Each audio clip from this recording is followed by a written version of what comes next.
إن الحمد لله نحمده ونستعينه ونستغفره ونؤمن به ونتوكل عليه ونعوذ بالله من شرور أنفسنا ومن سيئات أعمالنا من يهده الله فلا مضل له ومن يضلل فلا هادي له وأشهد أن لا إله إلا الله وحده لا شريك له وأشهد أن محمدا عبده ورسوله صلى الله عليه وعلى آله وأصحابه أجمعين وارشمقت الله Allah subhanahu wa ta'alaga gina deyishli. Biz ona maqtaymiz, ondan ona yordam so'raymiz, ondan ona yordamni yolvoramiz. Nafsalarimizning buzuqligidan, amallarimizning nosharidan Allah subhanahu wa ta'alaga gina sığınamiz. Kimni Allah Taala to'g'ri yo'lga qo'ysa, uni hech bir kim adashtirmas. Kimni adashtirsa, uni hech bir kim to'g'ri yo'lga qo'ydira olmas. Shohidlik beraman. Allohdan boshqa hech bir iloh, ibodat qilinadigan, tog'inadigan zot yo'q. Yolg'iz ol, onun tengdoshi yo'q. Ham shohidlik beraman Muhammad sallallohu alayhi va sallam onun quli aminchisi. Ona, onun ahli bayt yaqinlarına, sahabalarına, tabi'inlarga, ham ularning yo'lini davom etuvchi barcha mu'min musulmonlarga Allohning rahmati va mag'firati bo'lsin. Allah Taala Qur'onda aytgan: "A'udhu billahi minash shaytonir rojim. Innad dina 'indallahil Islam." Allah Taala qarşında haq bo'lgan ham o'zining maxluqlarına ondan boshqa qabul etilmagan, rozi bo'lmagan ham shu din bilan payg'ambarlarin, rasullarin jibergan, Allah qarşında qabul etilmay turgan, ondan boshqa qabul etilmay turgan dinlar, din ol İslam dini. Allah Taala Qur'onda aytdi, Allah qarşında qabul etilgan din, maxluqlarga rozi bo'lgan din ol İslam dinidir.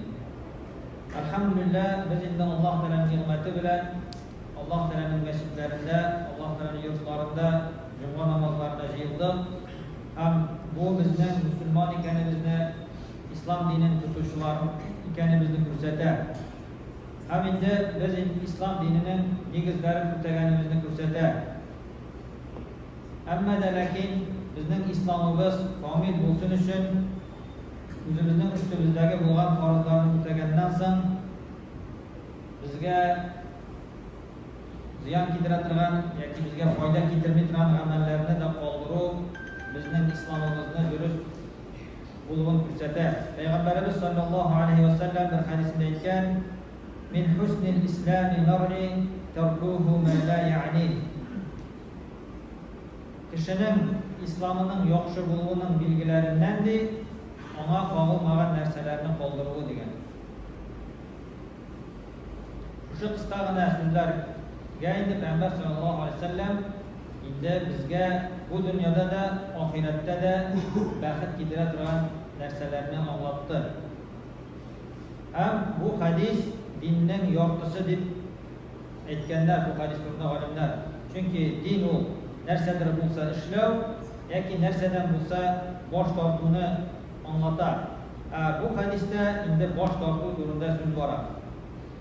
Kishining o'zini qo'g'ilmagan narsalar bilan shug'ullanuvi kishini boshqa aramaydi, ham endi iymon zaifligining belgisi. Bu dunyoda kishi boshqa kishilar orasida yashaydi. Ona-olar bilan ko'p sonli ham ko'p turli ishlar, munosabatlar baylab turadi.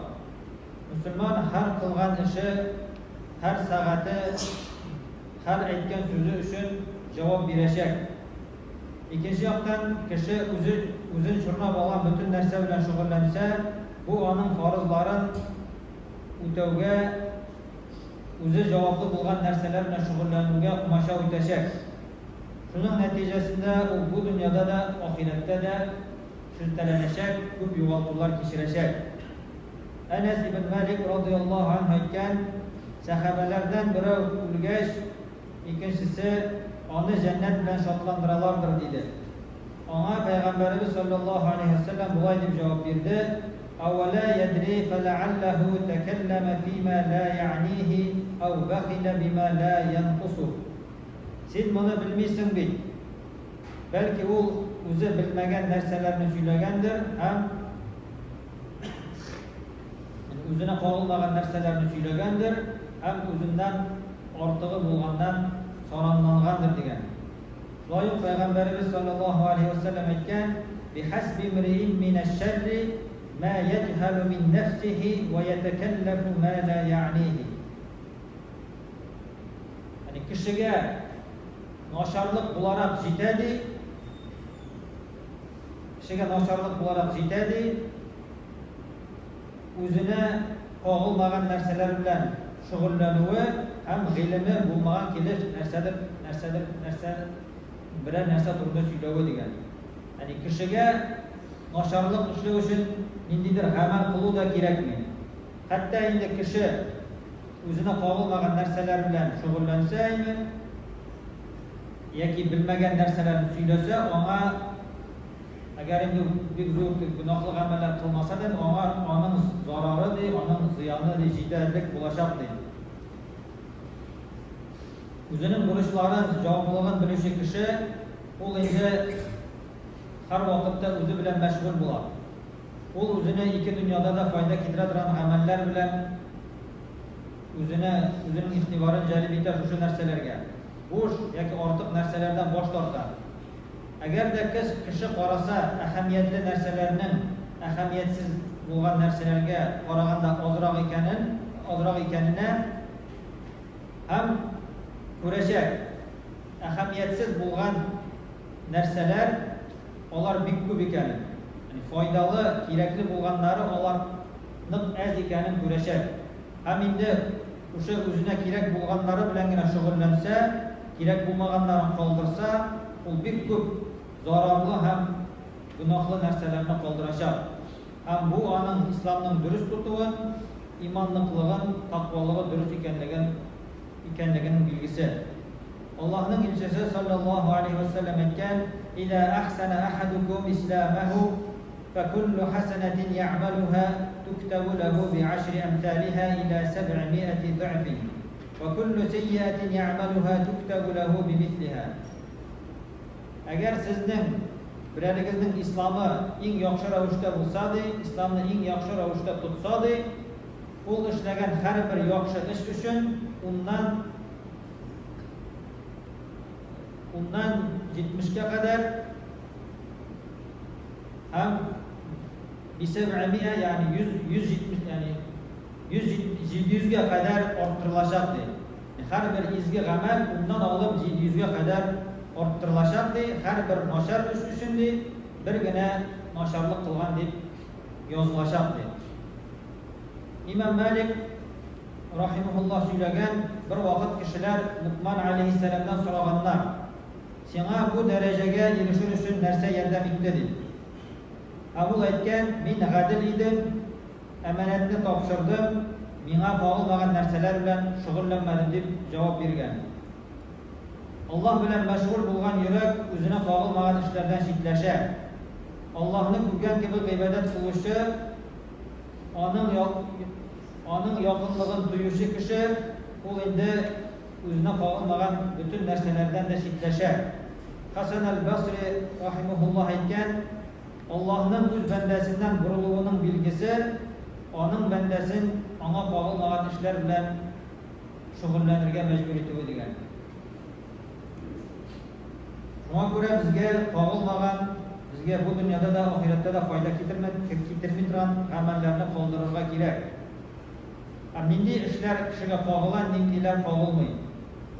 Кешегә түбәндәге нәрсәләр карый. Тормышны тәэмин итү өчен кирәк нәрсәләр: ашау, эчү, киеме, яшәү урыны һәм башка нәрсәләр аңа кагыла. Ахиратта кутулуга бәйле әйберләр шулай ук аңа кагыла.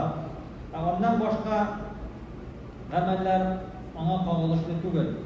Мәсәлән, дөнья кирәк-яракларыннан артыгын, зарури булганыннан артыгына омтылу, ул аңа кагылмый булып санала. Моңа байлыкны күбәйтү, дәрәҗә яулауга омтылу, шөһрәткә омтылу, үзенең мактауын сөю һәм башка шундый нәрсәләр керә. Әгәр кеше шушы нәрсәләргә омтылса, бу гамәлләр аңа кагылышлы түгел. Ул үзенә кагылмаган нәрсәләр белән шөгыльләнәчәк. endi kishiga qog'ilmay turgan narsalar ular endi bu dunyoda da oxiratda da foyda keltirmay turgan halal bo'lgan narsalar, harom bo'lgan, tiyilgan ayblarni biz musulmonlar hech cheksiz qoldiralar. Endi halal bo'lganlarini da ortig'ini qoldiruv endi u islomni kishining islomining yaxshi bo'lganini ko'rsatar. Unda endi o'yinlar, mazaklar ham boshqa shunday narsalarning ortig'ini kiritirgan bo'ladi. Chunki bunday ishlar ortiqqa ketsa, kishining vaqti boshqa alam bo'lashar. Ulardan bosh tortuv, ulardan yiroq bo'lish yaxshiroq. Chunki kishi vaqtini boshqa alam etkani uchun javob beracak. Shunga ko'ra ona ortig'ini qoldiruv yaxshiroq. Shunga musulmon endi ortiq so'zlarni qoldirishga kerak. Ona qoldirmagan, ona kerak bo'lmagan so'zlarni qoldirsa, bu ona islomining yaxshi bo'lganini ko'rsatacak. Chunki musulmon u endi tovush g'avg'adan, bahslardan qocha. Musulmonga shunday narsalardan yiroq bo'lish xos. Bir vaqt Muaz radhiyallohu anhu payg'ambar sallallohu alayhi vasallamdan so'ragan: "Ya Allohning elchisi, bizdan suylagan narsalarimiz uchun so'rab olmashaqmi?" degan. Ham shunda payg'ambarimiz sallallohu alayhi vasallam aytgan: "Takilatka ummuk ya Muaz, wa hal yakubbu an-nasa fi an-nar ala wujuhihim aw ala manakhirihim illa hasa'id alsinatihim." Onam sendan mahrum bo'lsin degan. Ya'ni bu to'g'ri ma'noda tugul, obtirov ma'nosida Payg'ambar sollallohu alayhi vasallam aytadi: "Ya Muaz, kishilar g'aybat so'zlardan boshqa yuz tuban jahannamga irg'itlashaqlarmi?" degan. Ya'ni til bilan kasb etgan tildan hosil bo'lgan, tildan aytilgan so'zlardan boshqa narsa uchun kishilar jahannamga yuz tuban irg'itlashaqmi deb Payg'ambar sollallohu alayhi vasallam aytgan. Loyiq ikkinchi hadisida Payg'ambarimiz aytgan sallallohu alayhi vasallam: "Kalamu ibn Adam alayhi la lahu."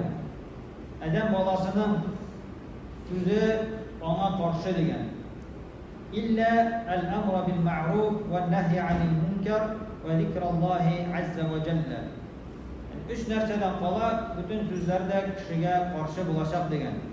U yaxshilikka chaqiruv, nosharlikdan tiyuv ham Allohni zikr etuvdan qolgan boshqa so'zlar, ular butunisi kishiga, adam bolasina qarshi bo'lashaq. Ham agar kishi o'zina qo'g'ilmagan shu so'zlarni, ishlarni qoldirar ekan, uning islomi durust bo'lib, komil bo'lib, ham eng yaxshi ravishda bo'lib anglatashaq. Ham endi kishi bu dunyoda da, oxiratda da o'zini bek ko'p ziyonlardan saqlayacaq. Ham endi Alloh taolaning rahmatine, mag'firatine erishishga bir sabab bo'lacaq. Alloh taolo barchalarimizga da o'zimizga qo'g'ilmay turgan narsalardan yiroq bo'lishni nasib etsa edi, kerakli foydali ilmlar olib, shu ilmlar bilan amal qilishni nasib qilsa edi. Va aqulu qawli hada va astaghfirulloh li va lakum va li sa'iri jama'atil muslimin innahu huval ghafurur rahim al-jawwadul karim as-sami'ud du'a.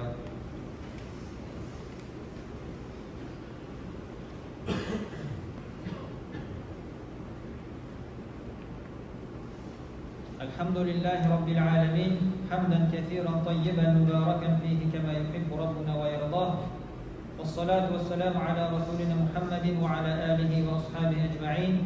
إن الله وملائكته يصلون على النبي يا أيها الذين آمنوا صلوا عليه وسلموا تسليما. اللهم اغفر للمؤمنين والمؤمنات والمسلمين والمسلمات الأحياء منهم والأموات.